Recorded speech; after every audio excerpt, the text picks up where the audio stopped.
على خبر حزين من ولاية تمراست، حين تدخلت فرق الحماية المدنية عند منتصف ليلة أمس لإخماد حريق شب بمصلحة الإنعاش التابعة لمستشفى مصباح بغداد، وتمكنت من السيطرة على الحريق، ولكن الحصيلة كانت ثقيلة. بيان لمصالح الحماية المدنية بولاية تمراست تحدث عن 7 ضحايا إجمالا، بينهم 3 وفيات في عين المكان.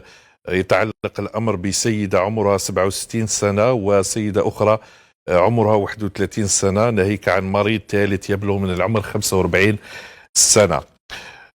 تم تسجيل 4 إصابات حسب بيان الحماية المدنية. رجل يبلغ من العمر 61 سنة أصيب بحروق من الدرجة الثالثة وتم نقله إلى عيادة سرسوف، إضافة إلى امرأة تبلغ من العمر 35 سنة تعاني من صعوبات في التنفس، وشابين 18 و 19 سنة يعانيان أيضا من ضيق في التنفس. وهذه هي الصور التي نشاهدها لما خلفه الحريق من صور يعني ومن مشاهد.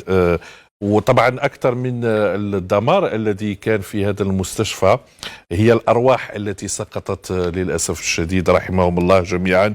نتحدث عن 3 وفيات. وزير الصحة عبد الحق سيحي توجه إلى تمراست للوقوف على ظروف وملابسات هذه الحادثة المأساوية، التي أتت أيضا بعد تداول فيديو عن وفاة مواطن في مستشفى بني مسوس هنا.